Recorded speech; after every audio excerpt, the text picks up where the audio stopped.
look tough to President Trump. That's because the new power center of the left isn't the moderates. It's the AOCs and the Bernie Sanders and the Mandamis of the party. It's the activists who believe capitalism is evil, who disdain the founding principles of their own country. They claim that the salvation of our nation will be brought about by bigger government and more bureaucracy. Look what happened in New York City last night. For the first time in American history, an avowed, openly proclaimed socialist has been elected as the mayor of America's largest city. Zoran Mandami is without a doubt the biggest win for socialism in the history of the country, and it is the biggest loss for the American people. He is truly a committed Marxist. And the results of that race tell you everything you need to know about where the Democrats and their party are headed. From the backbench to their leadership, Democrats have fallen in line behind the socialist candidates. Hakeem Jeffries, as you know, is the highest-ranking Democrat in the House. He gave his full blessing to Mandami and his socialist agenda. Chuck Schumer, the highest-ranking Democrat in the Senate and the highest-ranking Jewish leader in America, flirted with endorsing Mandami all the way to the bitter end. Never mind the fact that Zoran has embraced anti-Semitic rhetoric and promised to arrest the Prime Minister of Israel if he visits New York City again. And then there's President Obama, who called Mandami over the weekend to extend his praise and act as a sounding board for the young socialist. You can't make this stuff up. The man who made healthcare unaffordable with his own socialist scheme is advising the man whose false promises will surely make life unlivable for millions of New Yorkers who cannot afford to flee the city.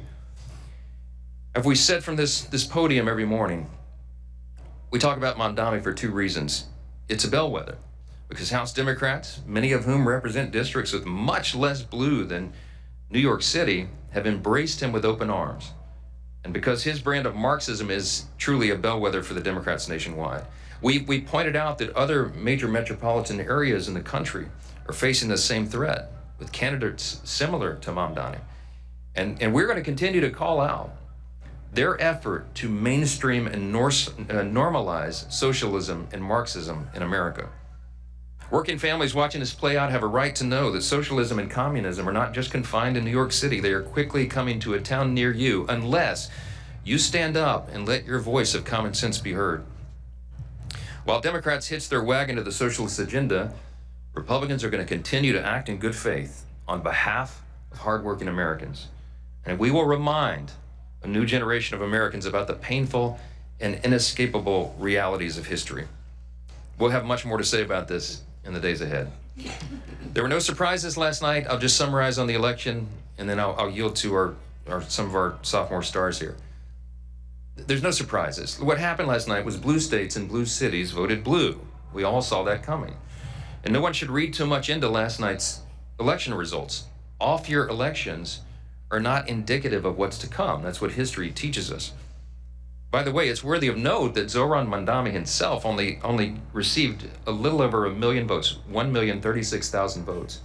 There are 8.3 million residents in New York City. 8.5 million actually is the number, I think. So about 12% of the city voted to turn their city over to the communists. We'll see how that works out. The lesson is that common sense Americans have to stay informed, you have to stay engaged, and you have to vote and let your voice be heard. But back to the urgent issue of this moment. Unlike our Democrat friends, Republicans know there's no prize for the milestone we've hit today. No one wins in a government shutdown.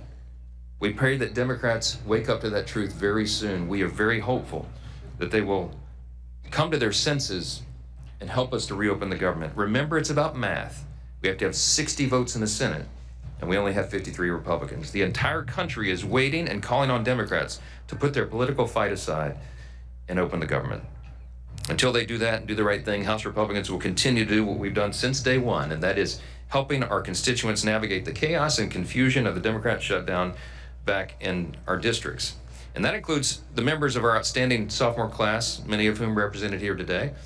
Some of them are here, and we want to thank them for their leadership and their resolve, and they're working in their districts and in D.C. and being all over the place. One of those leaders is Congressman Russell Fry, our sophomore class representative. He was the president of the freshman class, and so he still gets that distinction. He serves on our elected leadership committee. And I will tell you that Russell has been a strong voice for common sense, for conservative values, and we're truly grateful to have him with us today. Mr. President of the class, I'll turn over the podium to you.